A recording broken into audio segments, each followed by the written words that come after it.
Hello, hello. Welcome to this video. My name is Jobadiah Christensen.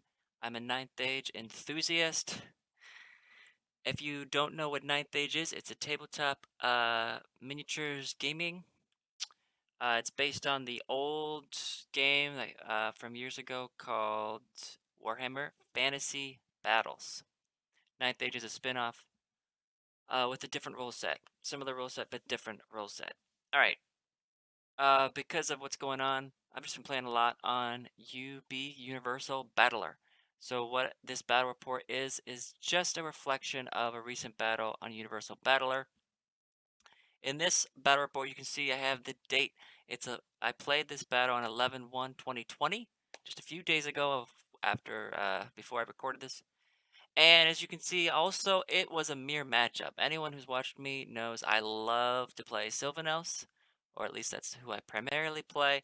And I got the opportunity to play Matt Lau from Canada, who also has been playing a lot of Sylvanels. Coincidentally, he won the America Summer Camp on Universal Battler, which is this tournament that happened this summer, sponsored by the American base of ninth age players. It was actually the North American summer camp, so we invited people from South America and from Canada and Central America to all play. I think it was 5 rounds, and Matt Lau won it, surprisingly, because Sylvanels have not been doing that well, but he figured out how to make it work. So he actually used this list. The same list he used in this battle was the one he won the summer camp with. So I knew I was up for a challenge, and I was trying out my own list. So let's take a look at what lists we were using. This is my list. This is something I've been planning a lot with this year, just experimenting with different parts. I have really come to love the shapeshifter, and I started building my shapeshifter a little differently than a lot of people. So this is I'm now going with as my base shapeshifter build. I think 'cause I really like this and it hasn't let me down. Forest Prince, Shield, Willow's Ward, Light Armor, Death Cheater. Basically, he has a 2 up 4 up. He's on foot. Shapeshifter means he has Advance 6, March 18, and he Vanguards, and he has Swift Stride. Glyph of Amaral means he cannot be stomped, because that's a big feature in the meta right now, is there's a lot of monsters that will stomp you. He can't be stomped. Willow's Ward, what does that do? That means that there's -2 AP from impact hits. Impact hits are also a big feature in the game right now. So this single guy kind of nullifies a lot of the big things in the meta, which is why I'm loving playing him. 2 up 4 up means he's very survivable. He's got 5 attacks because I give him the spear instead of paired weapons. But I give him Titanic Might, so he has 5 strength 7, AP 3 all the time. And if you charge him, he actually has AP 4, so he's deadlier if you charge him. Don't charge him, folks. Alright, then I was trying something a little different. I have this Eagle King that I've painted. I played with a little bit last year.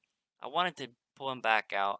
Even though it's a Universal Battler, and I can use whatever miniatures I want to, I still try to typically stay with miniatures I actually own so that I'll learn how to actually use them when I can actually play with them again. And I'm kind of tired of buying miniatures. I've bought hundreds of miniatures. My wife's frustrated that I have so many miniatures just sitting there unpainted and I don't play with. So before I start buying more, I want to actually learn how to use what I have. So I have this Eagle King. I made him super deadly with light armor, Curse of the Black Stag, which gives him devastating charge, +1 attack, and +1 strength on the charge.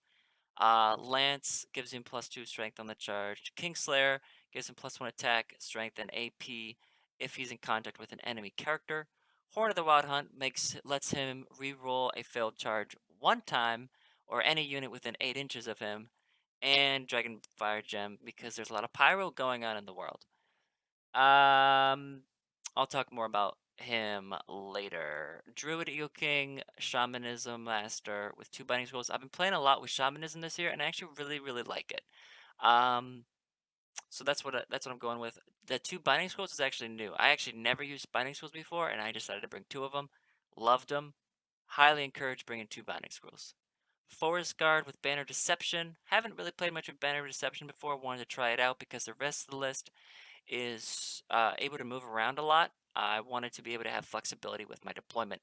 And that's the other big point about this list, which I'll get to at the end. I also, round out my core, I had 2 units of the Heath Riders. Notice these are riders, so they have the Sylvan Lances. They do not have bows, but they're fast scoring units that kind of hit pretty hard. 11 strength, 5 attacks on the charges, not to be trifled with. 6 Kestrel Knights with the Banner Silent Mist, so they're -1. They always are counted in soft cover, is what that gives them. And 2 Eagles just for chaff.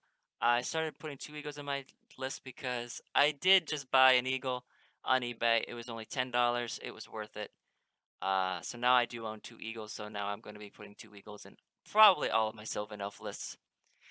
Uh, 10 Sentinels with Scout and 2 units of Pathfinders. Now, if you look at this list, I built this to solve a lot of my issues because a lot of my issues have been I realized pretty much from the end of deployment I was gonna lose games. Pretty much I've realized I'm really bad at deployment and with only 6 turns, there's not a lot you can do. Once you put your models down, pretty much the course of the game is already decided. And because I don't deploy very well, I was losing games simply because of that. It doesn't matter how well you play the other 6 turns. If your deployment is bad, there's only so much you can do, is what I've learned, which is a little frustrating. So to mitigate that, I made this list, right? I have 3 scouting units, okay? And I have 2 vanguards, and everything in the list moves 9, 18.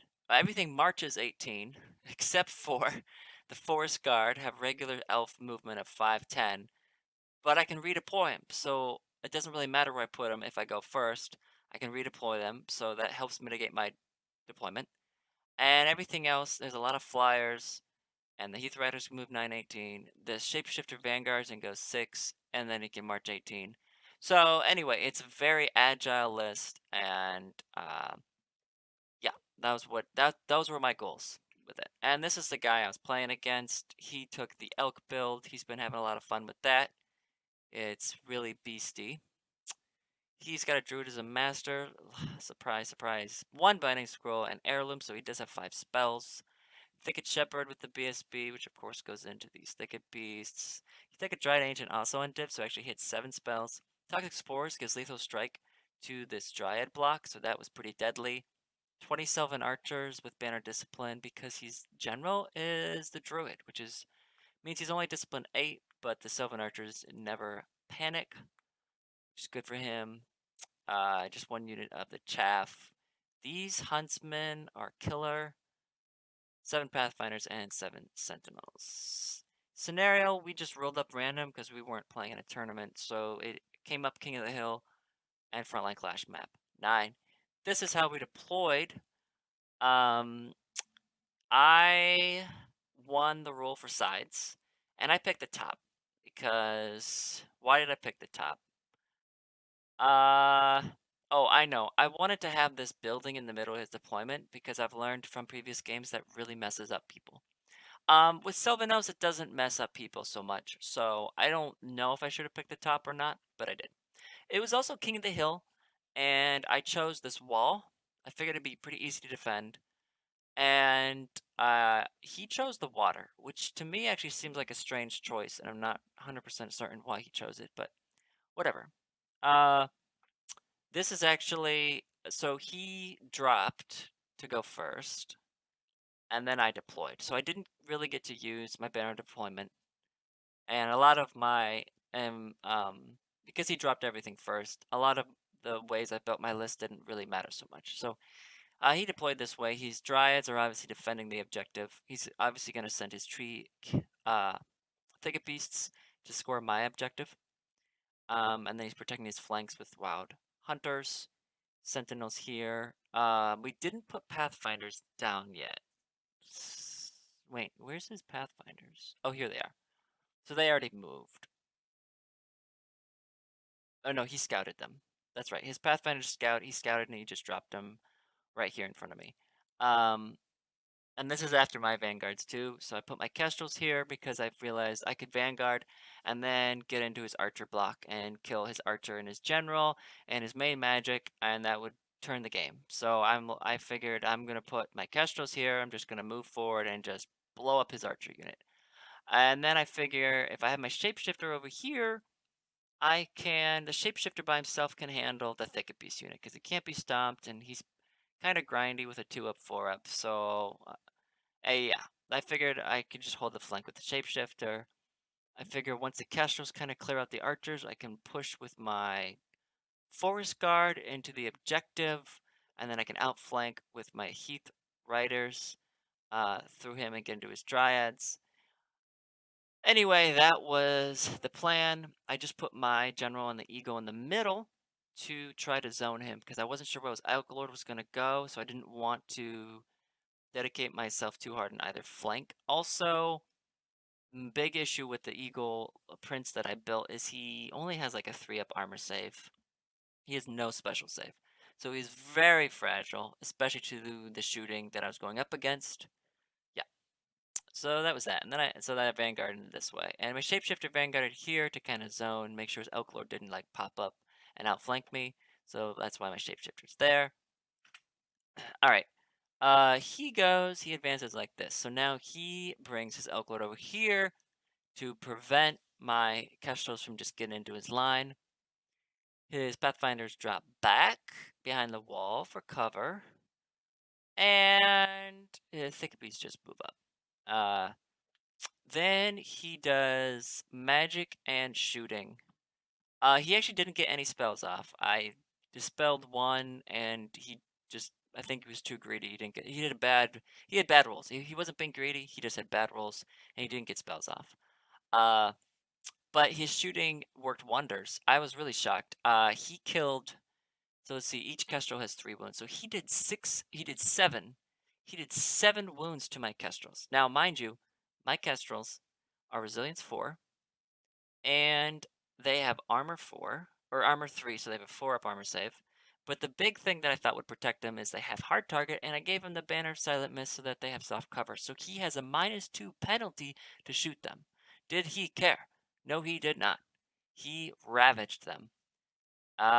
So now I was thinking, oh man, like I figured I'd maybe lose 1 or 2 to shooting, but not 3 and a half a wound on another.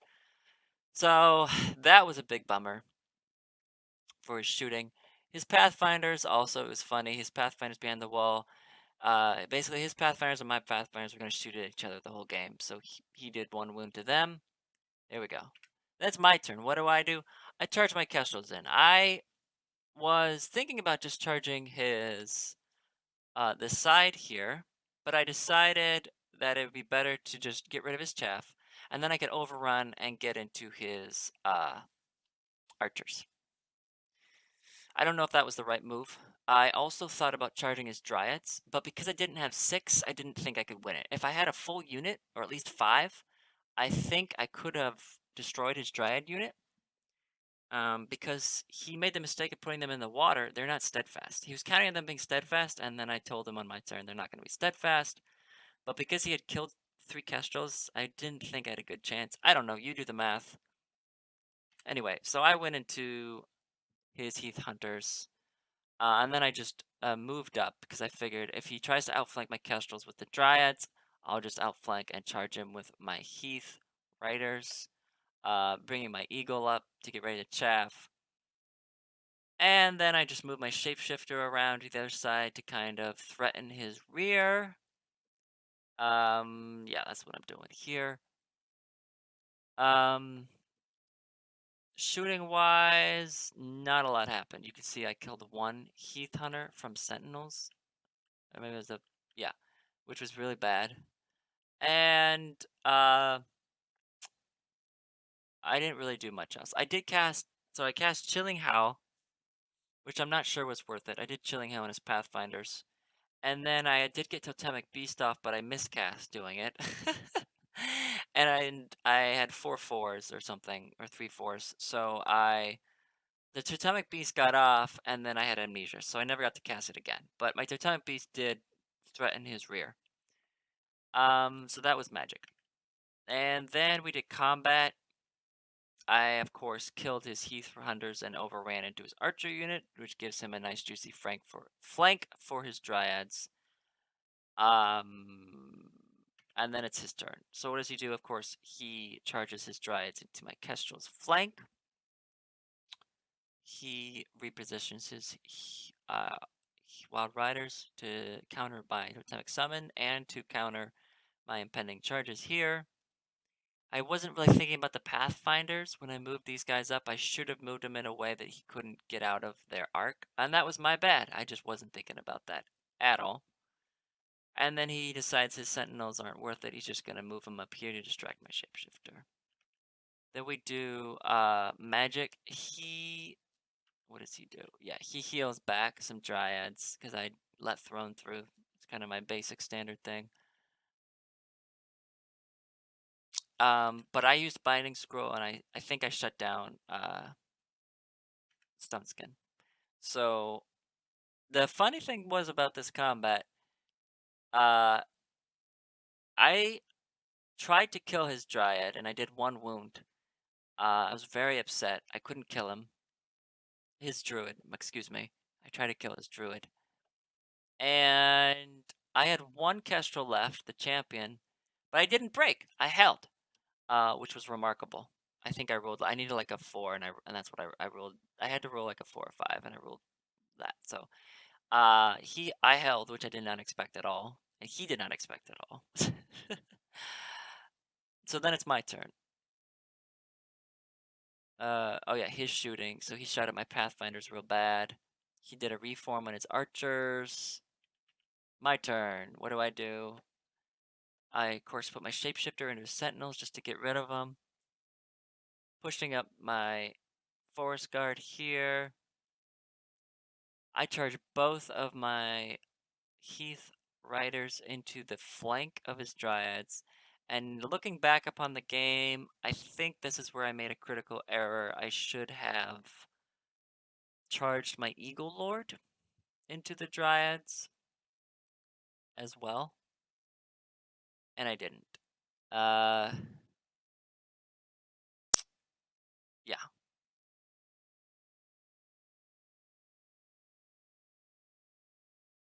I think that would have been better. So, and then of course I got my Totemic Beast into the Wild Hunters. And I didn't move him very far. I wasn't thinking about angles, so look at this. I moved him 2 inches just to keep him outside of the range of his Elk Lord, but I wasn't thinking about 2 turns or a turn down the road.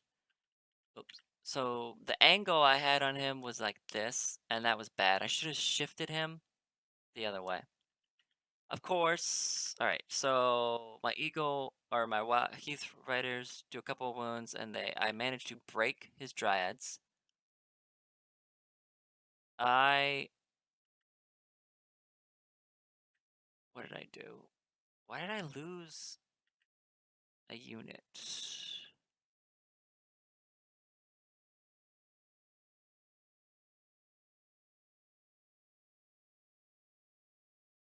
I don't remember. My Dryad, I broke his Dryads and I overran. He killed my Kestrel, which took his archers out of combat. And then, for some reason, I didn't hit his guys on the flank, and I don't know why. But I overran there. Shapeshifter overran here to try to flank down here. Oh yeah, his Thicket Beast took out my Pathfinders, and I do apologize from this point on. I didn't take many screenshots because I was just too absorbed with the game, and I felt like it was falling apart really fast, even though I thought I was in a really good position on turn 2. So here you can see my Eagle Lord is now his arc. I can't charge. Oh, that's what happened. So I overran with 1 unit. They caught the Dryads. Then his Elk Lord charged them, and they fled. And then his must have been his archers and Elk Lord or something charged my Heath Hunt Riders here, and I held. because I thought I could countercharge with the Eagle Lord, but I had not positioned him properly because then they overran and they got out of his arc, so I had no way to countercharge. So that was my bad. His Pathfinders just destroy my Eagle here. I rally on my turn with the Heath Riders. I now am putting my Eagle Lord in position here to charge to try to get into his lines. Shapeshifter is just gonna come up and chaff his thicket piece so they can't get to my objective. But you can see I'm still feeling okay at this point. But I should have moved my Eagle Lord down here. I wasn't thinking about what he was gonna do next. I did get Awaken the Beast off. I thought that would prevent him from charging me. I probably should have just been a little more aggressive with my spears because I'm not sure his Wild Hunters would have charged him anyway. And I do apologize, I just skipped turn 4, I didn't have a screenshot. So on turn 4, he moves his Elk Lord like 1 inch in front of my spears in a manner that leaves my Eagle in the front. I can't charge him with my Eagle because I have to hit his front. And I was really annoyed. Like it seems to me I should be able to still charge him, but I couldn't get into his front. And so I should have just positioned my Eagle in a way that was on the flank, but I don't know. All those little movement shenanigans frustrate me. I charged with my spears into his Elk Lord on my turn because I figured I could hold him there and then move my Eagle Lord and outflank him and charge him. But his archers. Oh, no, no, I moved my Eagle Lord over here. That's right. I moved my Eagle Lord. Once I figured out I couldn't charge him, he had moved his his Wild Hunters over here, and I moved my Eagle Lord back here to get behind them. He just turns and faces me, so I charge. Oh yeah. On turn 4, he had moved his BSB under the hill. My Sentinel shot at him, I think did a wound. Then he put his BSB back in the unit and advanced. Anyway, I thought this would go well, and it didn't. His Eagle Lord, okay, so his Elk Lord just tears up my Forest Guard after 2 turns, which is to be expected. I really needed to outflank him.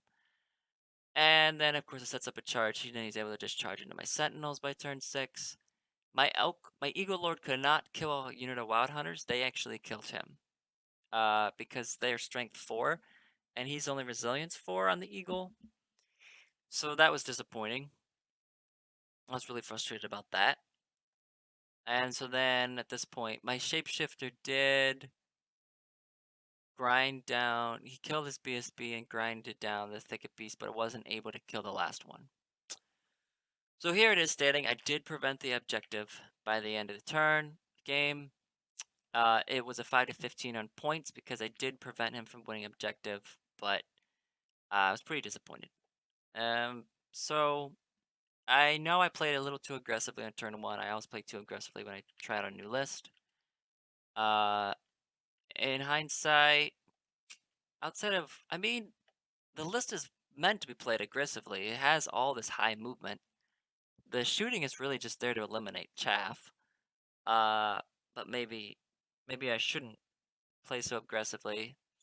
I think in hindsight, if I was gonna play that aggressively, I should have just put my Shapeshifter over here. Vanguarded Shapeshifter and Kestrels. And that way I could charge him on my turn.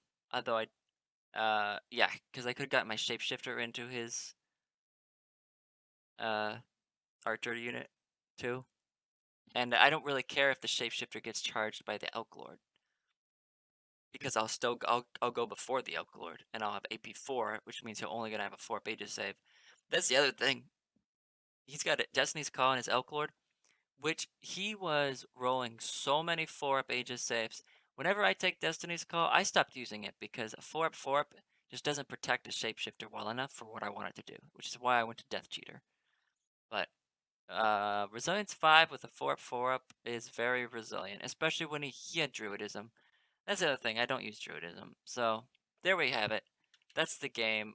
Uh, I will probably try this list again at some point. I'm a little turned off from Sylvan after that.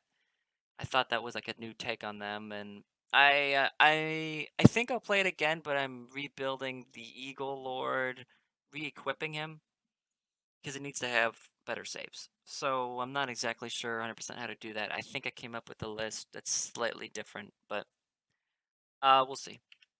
I'm gonna be trying out some other teams shortly here. I have a game on Sunday, so I'll let you guys know how that went next week. That is the result. Thank you for watching. Hope you learned something about Ninth Age and maybe how not to play. As always, I just love being in the world of Ninth Age. And check out the Ninth Age forums if you haven't. Lots of great information on there. Stay safe and have a great weekend.